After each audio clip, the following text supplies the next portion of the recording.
Pittsburgh Steelers fans, the wait is finally over, and the question that you have had for months on end finally has an answer. Now, for some of you, it's not the answer that you wanted.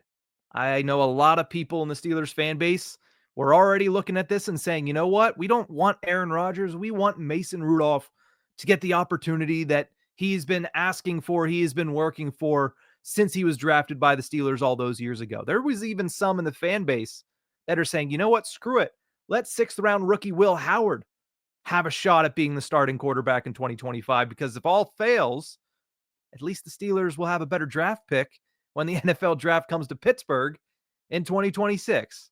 And yet, the answer is exactly what most of us believed it was going to be.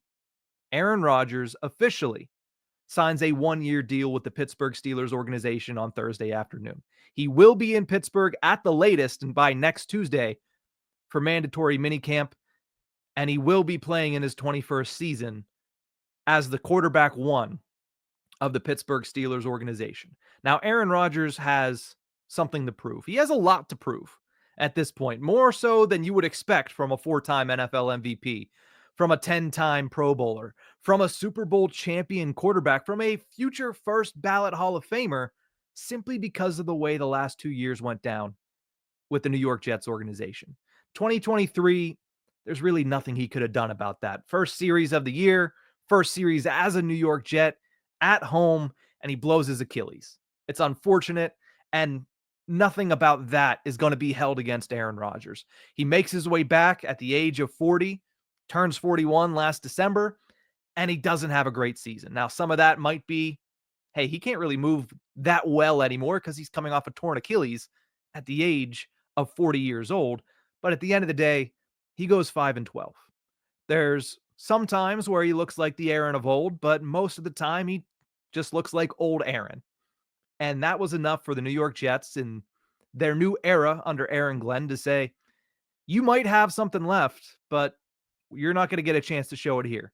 They part ways with Aaron Rodgers, and all of a sudden it kicks off this long saga that ends 5 months later at this point with him joining the Pittsburgh Steelers with a lot to prove. But the question that a lot of people in Pittsburgh are asking is, well, what does he have left?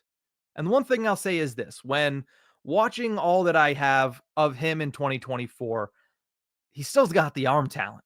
The arm is still there, especially compared to what you saw in the latter years of Ben Roethlisberger. So if you think this is just going to be a repeat of that, I think you're sadly mistaken, because Aaron Rodgers has a lot left in the cannon than Ben Roethlisberger did at the tail end of his career. And the other thing that he brings to Pittsburgh is his ability to read defenses. 20 years in the NFL prior to this one. And he has all of that stored up in his brain. There's not a defense that this man has not seen. And that is something that the Steelers will use to their advantage. The other thing that Aaron Rodgers has going for him as he joins the Steelers, pretty decent amount around him. It's not like the Steelers were a 2-14 football team last year. They were a 10-win team. They were a playoff team, despite the fact that they really had an identity crisis at the quarterback position. He have decent weapons around him. Jaylen Warren at running back is going to get an opportunity to show whether or not he can be a number one running back in an offense that's going to rely on more than one. But I think Jaylen Warren will start the season as that first guy on the depth chart. But even behind him, there's been a lot of hype around Caleb Johnson. A faster, honestly, the comparisons need to stop between him and Najee Harris. He's a completely different back, and one that I believe, at least as we sit here today, which a lot can change, it's June 6th, I believe is a better fit for the Steelers offense, for Arthur Smith's offense, than Najee Harris was last season. At tight end, you have Pat Freiermuth, somebody who is just begging to be utilized more. You have Darnell Washington, who's looking leaner and meaner. And listen, he came out like a house of fire in 2024. If he can maintain that in 2025, you have a good 1-2 punch at the tight end position. And then at wide receiver, I mean, there are question marks there. But you do have DK Metcalf, and he is a freak. And if anybody's going to be able to take advantage of having a freak on the outside, it's Aaron Rodgers. But let's also not discount two guys that I think are getting overlooked by the national media. Calvin Austin had over 500 receiving yards in a career year where the majority of the year, the Steelers starting quarterback could only throw deep balls, could only throw jump balls. Calvin Austin is not a jump ball wide receiver, and yet he had himself a career year. So I think there needs to be a little bit more respect placed on Calvin Austin.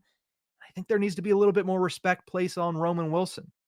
We all saw what Ladd McConkey was able to do last year for the LA Chargers offense. I'm not saying it's an apples to apples comparison, but it's not out of the equation that Roman Wilson can do something similar in his second year with the Steelers offense. So you have some decent weapons around him. You have some stable head coaching, which is something he did not have in the New York Jets organization. A coach that is not coaching for his job, that doesn't have to make desperate decisions, because if he doesn't win this week or win next week, then he could be looking for a new job. We all know Mike Tomlin, at least for 2025, is not going anywhere. And he is not somebody that is going to coach like his job depends on it, because quite frankly, it doesn't. We all know he has the most secure job in the entirety of the NFL. So you have a coach that knows where his feet are and can just remain where his feet are. And I think that is an advantage for Aaron Rodgers. You have a solid defense that's going to give him a chance to win every game. I like the D-line upgrades the Steelers made. I like Derek Harmon. I like Y.A. Black as well. I think they had some pretty good upgrades kind of across the board as well. Getting Cole Holcomb back might be a big hand. Getting Darius Slay to go on the opposite side of Joey Porter Jr., I like that as well. So they have a solid defense. It remains to be seen if it's going to be able to live up to the expectations and be as good as it seems to be on paper. But at least going into the season, they have a defense that's going to keep them in games. And of course, you have the Wizard of Boz, right? Get it over the 50. There's a chance you're going to get at least 3 points. The one thing that he doesn't have, and he being Aaron Rodgers, is mobility. And that brings me to the one major key to Aaron Rodgers' success as a member of the Pittsburgh Steelers organization in 2025. And that's the offensive line. The offensive line for the Steelers has to step up. Now, they're young, they're promising, but what goes along with young and promising? Very unproven. Very unproven. Health is going to be a huge factor here because it's not the best unit when it comes to depth, right? I like Spencer Anderson. He stepped up in a big way for the Steelers last year, but he also stepped up in so many different ways that you can't rely on that guy to have to do that a second year in a row. And outside of him, there's not really much by way of fill-ins. So you need to stay healthy in 2025 if you're the Steelers offensive line. And then there's plenty of questions going down the line for almost all 5 of their starters. Broderick Jones poses probably the biggest. What does he look like on his natural side? Because the Steelers drafted him. Not only did they draft him, they traded up to select him to be the future at left tackle. What has he not played through most of his first 2 years? Left tackle. Part of it due to injury, part of it because Chuks Okorafor just was not good in Broderick's rookie season, and it was better to have him on the field and Chuks off of it. But what does Broderick Jones look like on the left side? That's a massive question. The other 1B biggest question, what's Troy Fautanu look like? First round pick from 2024 after missing 85, 90% of his rookie season. What does he look like as the starting right tackle of the Steelers? He looked good in the limited sample size that we saw him in 2024, but is he going to look good over a longer period of time? Not only that, but can he stay healthy for a longer period of time? Huge question mark there. Talking about health, Isaac Seumalo, always a question. Talking about youth, Zach Frazier looks like the future at center, looks like he could be one of the best in the league. Can he continue that progression? Can Mason McCormick continue to not just be surprisingly good like he was in his rookie year, but establish himself as he's good, no longer surprisingly good? So each of these offensive linemen, each of these starters have questions. But the problem is, not only do they have individual questions, there is a huge question mark collectively as the offensive line. Can they build the chemistry necessary to become a unit that will keep Rodgers upright and keep Rodgers in a position to just play his game? Because I always go back to a conversation that I was privy to as a producer for a different podcast. It was called It's Always Game Day in Cincinnati, hosted by Lindsey Patterson, Mike Santagata, great humans, great podcasters, great hosts, great Bengals fans, nice humans, like I mentioned. But they were talking to Duke Manyweather, offensive line guru, the year after the Bengals had gone to the Super Bowl, and they were just trying, by any means necessary, to keep Joe Burrow from being planted on his butt 18 times a game. And they restructured that offensive line, and Mike and Lindsey were asking Duke, what can we expect from this offensive line? Is it going to be the answer to the questions that we were having about will they keep Joe Burrow upright? And Duke said, not for the first couple of weeks. Says this could be the best offensive line in football, but there's too many new names. And there was two that year for that Bengals offensive line. He said it takes a line 2 to 4 weeks to fully mesh. Look at last season for the Steelers offensive line. In the first 4 weeks, they had 4 different offensive line combinations starting for them. So not only is it going to be question marks individually, but it's going to be a bumpy start for this offensive line. Frazier, Mason McCormick, Isaac, Broderick, Troy, that combination has never played for the Steelers. It hasn't. So how long does it take them to get on the same page? Can they stay healthy throughout all of training camp to help expedite that process? That way in week 1, they're not starting from 0. They might be starting from about 50 to 60% comfortable with each other. But even then, week 1, there's going to be some learning curve. Week 2, there's going to be some learning curve. Shoot, there might be learning curve up to and throughout, that game in Ireland. But either way, the ability of this offensive line to mesh and the expediency in which they can do that is going to be the key to success for the Steelers this season. Aaron Rodgers is what he is. He is a 41-year-old with a good arm, a great mind for the game, and no lower body. If the Steelers' offensive line can keep him upright, they'll have a good chance to be what they can be at their best, and we'll talk about that in a minute. But not only is it about Aaron Rodgers, it's about Arthur Smith. Because what does he want to do? We saw it last year, and it's not going to change now that Aaron Rodgers is a member of the team. The only thing that'll change substantially is that Aaron Rodgers will be able to audible out of a run call if he sees a weakness in the secondary that he wants to exploit.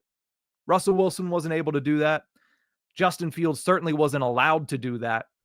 Aaron Rodgers is going to have carte blanche to do that if he wants. But you're going to have to be able to run the ball as well. You're going to have to. And that comes down to the offensive line. So I don't care who is the number 2 wide receiver. I don't care if Aaron Rodgers is a Pro Bowl, all-pro level Aaron Rodgers, as long as he is half decent. Honestly, if he turns out the same production he did last year, but the Steelers are able to run the ball a little bit better and their defense is able to be as good as their defense was outside of the last 5 weeks of last year, they will be able to reach their ceiling. And what is that? What is the Steelers' ceiling in 2025 now that we have the answer to the question, who is their quarterback? I'm going to tell you straight up, they're not a favorite. They're not a favorite in the AFC. They're not a favorite in the AFC North. I'm not going to lie to you like that, and I think most of you would know I was lying even if I did come on here and try to tell you that they're a favorite. But 9 wins is always the bar. And if you think it's not the bar, if you think it's not where you should start your prediction for the Steelers, then you haven't learned anything over the last decade plus of Mike Tomlin's tenure. He has been 500 or above with a crazy cast of characters. But this team is better than it was last year. So maybe it's a playoff team. The question that I have there, because I don't think they beat out the Baltimore Ravens. I would, as of today, and it's only June, so things could change, but as of today, I would say the Ravens are the leader in the clubhouse for me to select as the AFC North champions. The way I look at it, there's 8 teams that could possibly be in the wild card hunt this year. The Steelers are one of them. But is Mike McDaniel going to figure something out with the Dolphins and have them be able to be good enough to fight for a playoff spot? Possibly. Is Mike Vrabel and Drake May going to turn the Patriots around as quickly as everybody expects them to? Possibly. Joe Burrow and the Bengals, if their defense is a skosh better this year, they're probably a playoff team. What does Liam Cohen have up his sleeve for Trevor Lawrence? Can he get him back to where everybody expected him to be? The Denver Broncos were a playoff team last year. You're telling me you're not going to give them at least some credit for maybe being one this year? The LA Chargers are right up there as well. The New York Football Jets are interesting. Everybody thought they were going to be the team of destiny last year with Aaron Rodgers. And I can't sit here being somebody who said the Steelers should sign Justin Fields and not say the Jets don't have at least an outside chance of being a shock team. It's June. A lot of these teams have hopes. Some of them are a little bit harder to see. Some of them need a little bit more to go their direction than others. But in my opinion, those 7 plus the Steelers are all teams that going into this year have a chance to be a playoff team in the AFC. Not a chance to win their division, although some of them might, but a chance to be a wild card team in 2025. And the Steelers are right in the middle of that mix. Now, once they get there, a lot of it's on defense. But it all starts, whether it's for the Steelers as a whole or for Aaron Rodgers in his 21st season, it all starts with the offensive line. If they don't get going, if they don't find their footing, if that plan doesn't come together as the Steelers have hoped that it would have, then it doesn't matter who's at quarterback. It doesn't matter if they would have brought back Russell Wilson. It doesn't matter if they would have went with Mason Rudolph. It doesn't matter if Will Howard would emerge. If the offensive line cannot find its footing, the Steelers will not be going anywhere this season. So it'll be fun to watch. We'll have to keep our eyes on it. And of course, with Aaron Rodgers, with one circus coming to an end, which is the pursuit of Aaron Rodgers, another one begins, which is the relationship with Aaron Rodgers and Rodgers as a member of the Steelers organization. That's going to do it for this video. Thank you guys so much for tuning in. Remember that if you like this content, to like, share, and subscribe to us on YouTube at Nick Belsky. But that's it for this one. We'll see you guys next time.